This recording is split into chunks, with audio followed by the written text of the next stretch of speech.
Hey everyone, welcome to Two Car Pros. My name is Ryan, and today I'm going to show you exactly how much power our small block Chevy is making. I show you how to get ready for the dyno, exactly what to say and what to expect, what to bring, and what to know. I also go over how to break in a flat tappet cam as if it was in your car, in your driveway, ready to go. So don't think this is just for dynamometer reasons.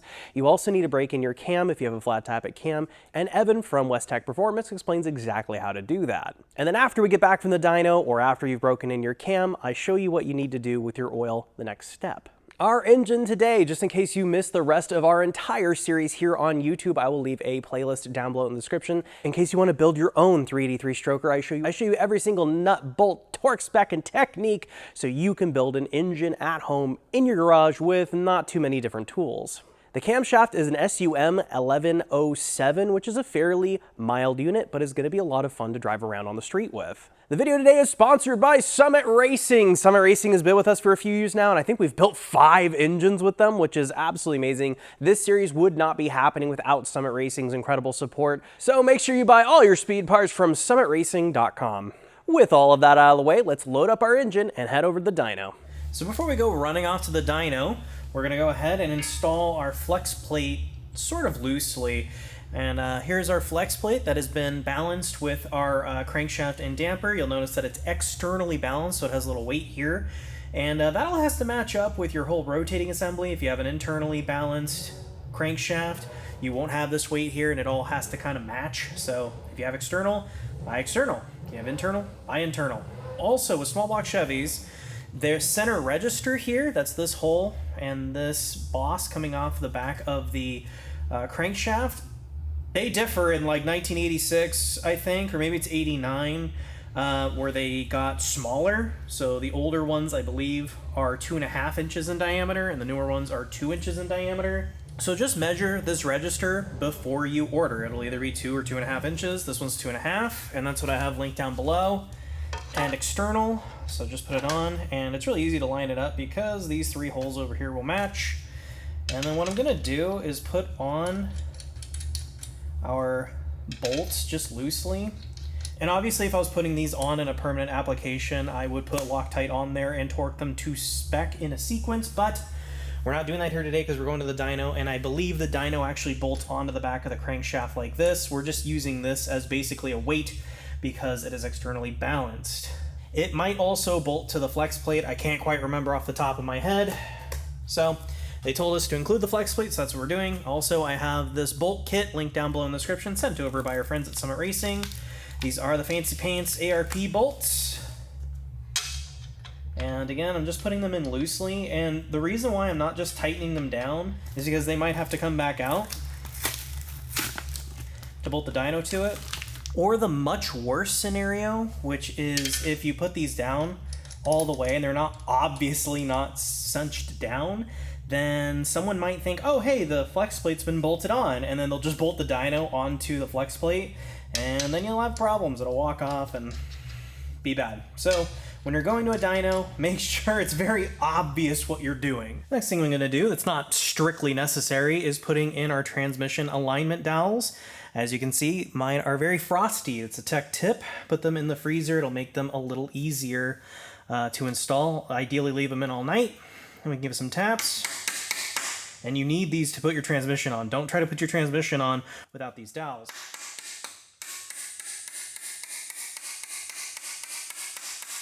Hammer them about halfway in, and that's looking good. And do the same thing for the other side. The next thing I'm going to do is remove my water pump. And why am I showing you that? Well, I was speaking with my dyno operator, and basically this isn't necessary at their dyno.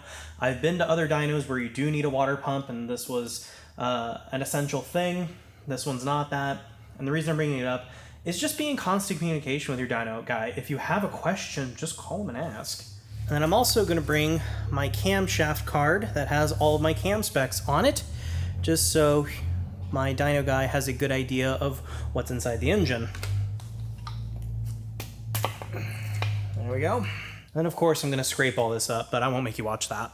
So now my water pump is removed, my flex plate is loosely on in the back, and let's talk about a couple of things before we head over to the dyno. Don't be afraid to ask questions if you have anything you don't know. It's okay, you don't have to know everything when you're heading to the dynamometer to get a power rating for your engine. The only two things you should really know confidently are the compression ratio, which on this engine is 10.22 to 1, and our cam card. That's basically it. And you should also know how your fueling system is going to work. Is it EFI or carburation? On this particular engine, it is using the Summit Racing EFI set. I've used this before and I really like them. Link down below in the description. If you are bringing EFI, make sure you bring your ECM with it and the wiring for it so they can hook it all up to the dyno and everything will work and everything's happy. Before we go to the dyno, a couple of considerations to do as well is make sure that your oil is full. Make sure your engine has a bunch of oil in it, the proper amount. Check your dipstick, add some if it's low, bring some with you maybe is a good idea. And of course, tape up your exhaust ports with some sort of tape, that way nothing get in them during transit. Verify your firing order is correct, which on a small Chevy is 184365572. That's just kind of a basic thing you want to check before you head off to the dyno. The more things you check, the more prepared you look, the better. However, most dyno people I have dealt with have been super kind, super accommodating, and make me look good on camera, trust me. They know a whole bunch more than I ever could. It's their job, it's their profession. Not everyone knows everything, but they know everything about engines, and they'll understand if you don't get something quite right, and they'll most likely be more than happy to help you. With all of that out of the way, I'm gonna load this onto my truck and head over to West Tech Performance in Europa Valley. Okay, so we made the journey all the way up to West Tech Performance, and if you're a roadkill fan, you might recognize this place. So on a bunch of classic roadkill episodes right here, this is my personal truck. Kind of parked on the dyno because we're unloading the engine. We're getting it set up over there, but you might recognize this scene.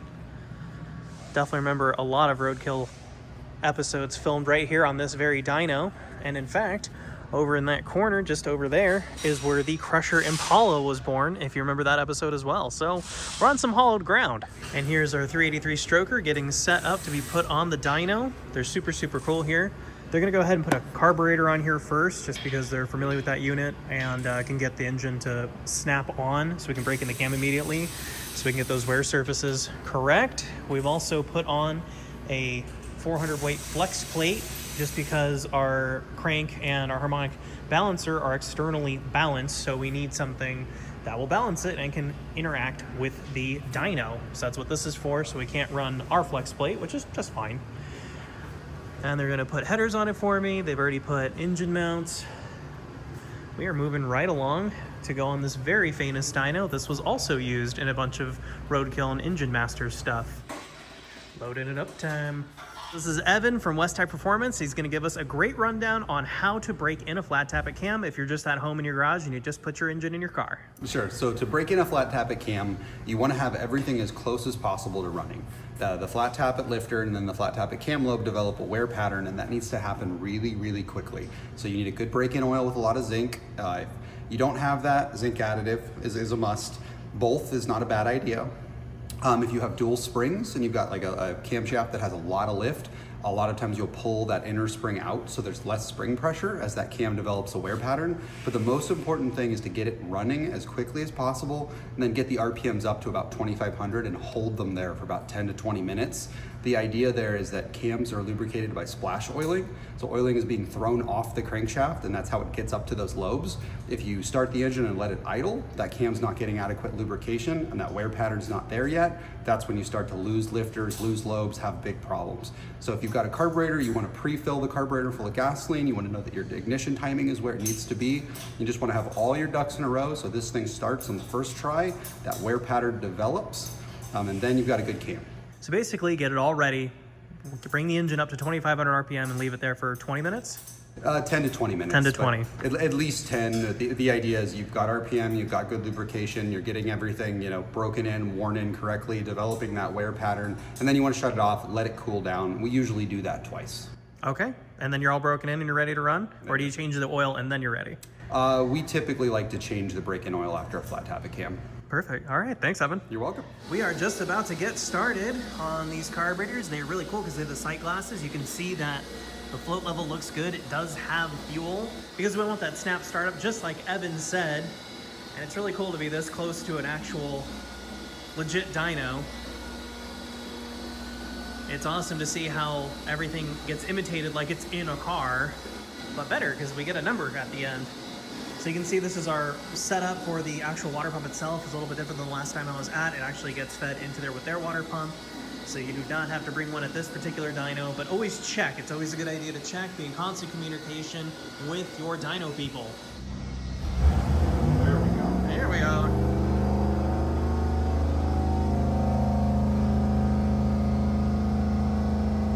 Good oil pressure. Looks good. That's her out.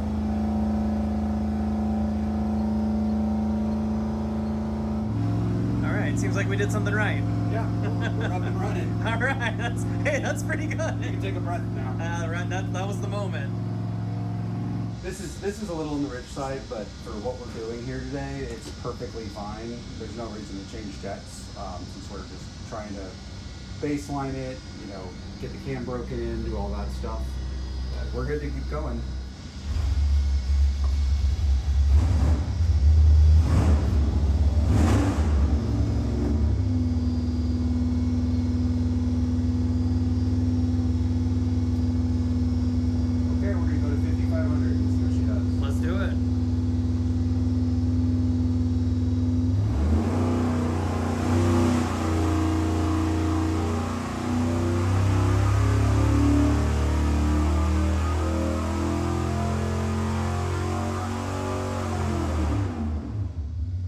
Like she's done about 5,300 at 411. Mm-hmm. We've got 35 degrees in this. Yeah. Okay. Well, it's like 34 and a half. We can try to put 2 in it. See if it does anything. More in it. Yeah, that helps. Okay, cool. All right, we're gonna go to 5,500 again with 36 degrees and see what that does for us.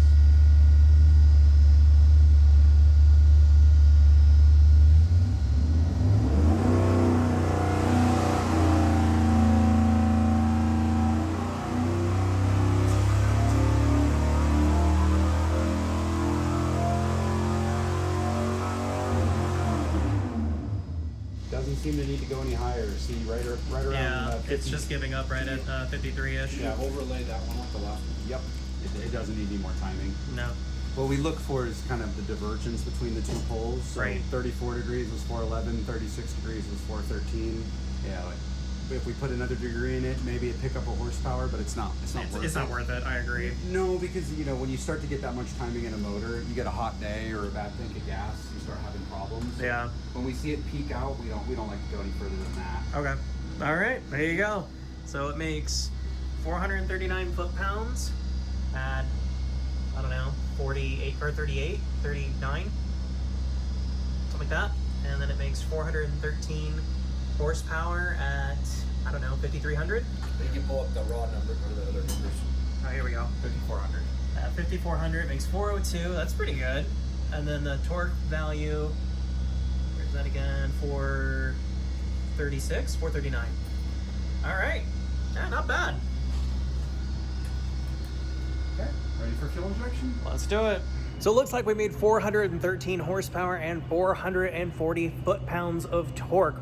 For a hot street engine, that is gonna be absolutely plenty. That is gonna be something you can totally have fun with, put in your street car and have a good time. Right now though, we're gonna swap off that carburetor and put on our EFI and find out exactly how much it makes with our EFI setup or if it changes it any.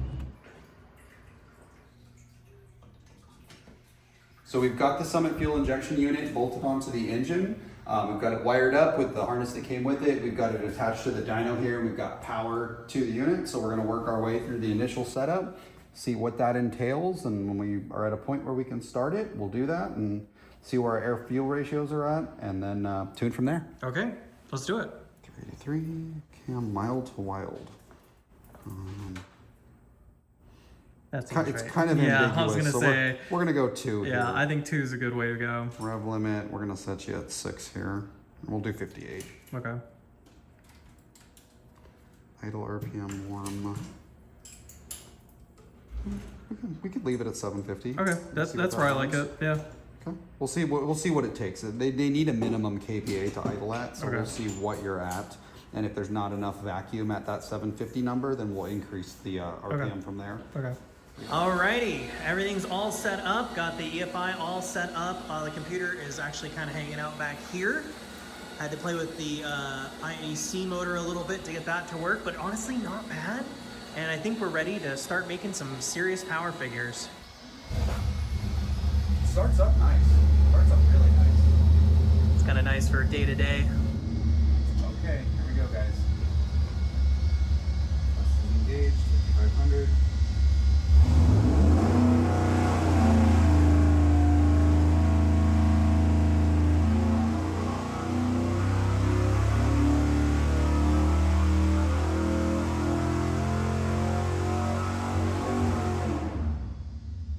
Okay, so our small block Chevy made 407 horsepower.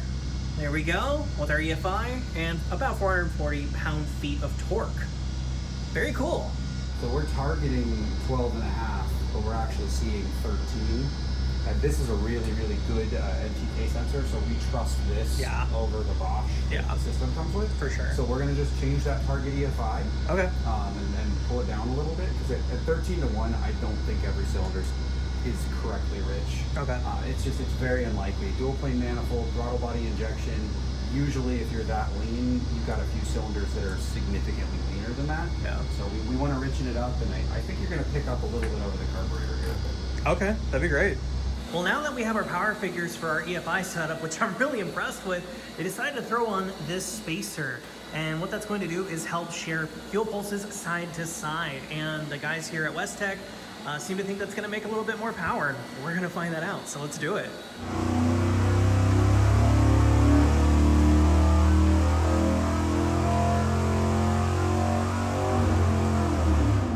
Hey, not bad. There you go. So this is why I wanted to pull it a little bit higher, just to watch it roll over here. I mean, if 416 is the number, the 416 is the number.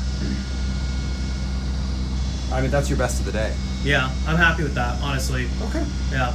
I mean, if you've proven your point here and you've got what you need, there's no sense to beat a dead horse. I agree. I think we're happy. I think this is awesome.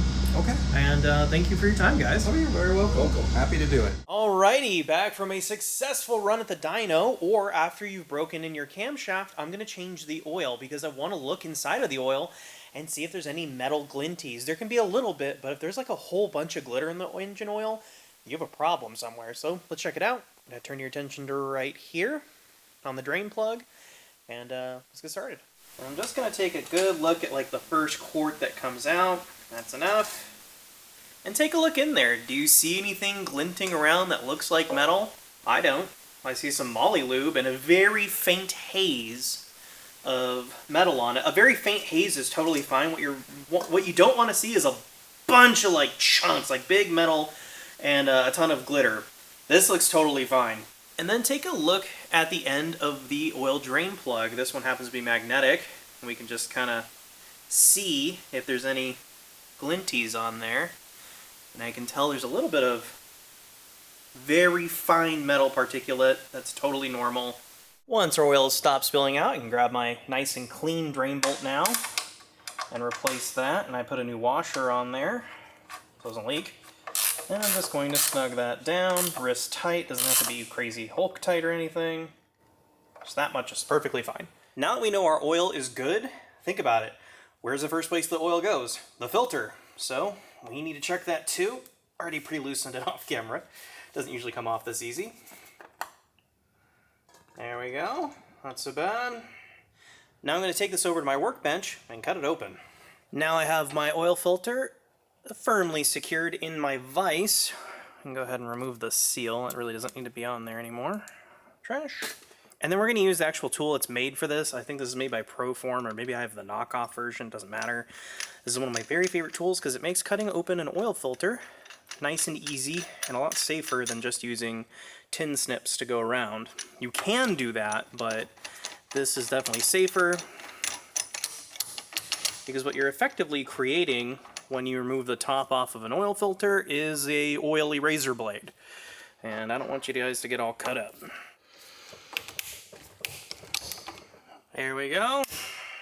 So now we're going to carefully reach in there because this surface right here is very sharp. Now our filter material is freed from the casing. We can take a look at it. We want to look inside of the pleats here, pull them apart, look at them. Is there any big pieces of metal in there? To my eye, this looks perfect. This is right on the money. You can even take the pleats out and really look at them, tear them open. Between you and me, I would just look in there and see if there's any metal in there. But I don't see any. I just see some fuzzies from the paper, which is totally normal. And yeah, this engine's very, very healthy. Awesome. Now I'm back at our Flexplate. Remember, they took this off in order to put the flywheel on. So what we're gonna do is line it up so these 3 holes match up. Might want to rotate on it, so keep an eye on it. And then the next thing I'm going to do is under the head of the bolt is I'm going to use the included ARP assembly lubricant. This will ensure we get a correct torque figure. And so our bolts don't just fly out of there, we're going to put some Loctite on the threads. Just like that. And do this for every single bolt. I'm going to go ahead and replace it. There we go. And just do that for the other 5. Now all 6 of our bolts are correctly installed. We're going to torque it down in a crisscross pattern using our torque wrench. The final torque figure is 85, but I'm not going to go straight there. I'm going to start with like 45. And we always want to kind of break up that torque figure. You might notice when I'm torquing this down, the engine wants to turn over. So what we're going to do is take a large, robust screwdriver and just put it somewhere where the engine won't be able to turn over.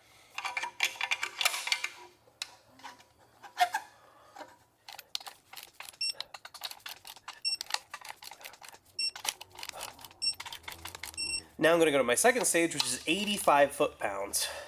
Make sure the socket has a good purchase on the head of the bolt.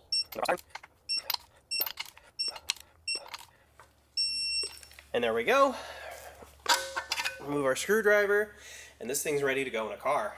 So that is how to get your engine over the dyno, or just how to break it in properly inside of your car. You can totally replicate the procedure we showed at home for the break-in period, and then just do the oil changing steps like I just showed you. In the end, we made 442 pound-feet of torque at 3,900 RPM, and 416 horsepower at 5,500 RPM. Those are pretty respectable numbers for something that's going to be driving around on the street and on pump gas.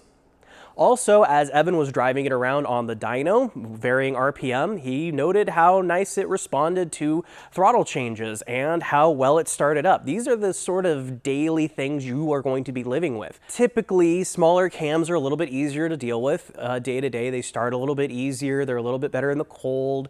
Something you would want to put in a street engine. Racing cams, enormous cams, are a little more difficult to deal with and are typically only for race applications. Could you make more power with a bigger cam? Yeah, absolutely, but you're going to sacrifice a little bit of drivability there, so everything's kind of a trade-off. Also, you could get more expensive heads. These heads are a very affordable option, and they make pretty good power in my opinion, but you have to draw the line somewhere when it comes to affordability, and I think we did a really good budget with this build, something you could definitely do in your garage, and you don't necessarily need super high-end race parts to make pretty good street power. I know on YouTube, everyone's really obsessed with bigger numbers on the dyno. Everyone wants a 600 NA horsepower engine, but the fact of the matter is you're not going to be able to really run a 600 NA horsepower engine on just 91 street gas you get at the corner gas station. That's something that is going to be a real pain in the neck to deal with if you're running something like E85 or 114 or something like that. That's always going to be a struggle for you, so I always try to keep my engines down at the everyman level so everyone can build one and have fun. But for me, I like to keep things on the moderate side, something that will make power for years and years to come and be very reliable and fun. The whole point of building engines is supposed to be fun, not frustrating. And I think sacrificing a little bit of power on the camshaft side for drivability, in my opinion, is worth it. But I'm sure yours is different. I'd love to see it down in the comments. Thanks again for Summit Racing for sponsoring this series. This series would not be happening, like I said at the top of the video, without them. They have built 5 engines with us and hopefully more in the future, so I hope you're subscribed and you don't miss them. Thank you so very much for watching. If you found this video helpful or interesting at all, please consider becoming a member down below by clicking that join button. It's a direct way to help the channel out. Barring that, a like, comment, and subscription go a huge way in helping my channel out, and I so appreciate it. Thanks again to Summit Racing. Thanks again to you for watching, and I'll see you next time. Hey, you made it to the end of the video, post-outro, and for your patience, you should be rewarded with a little sneak peek of our next engine build.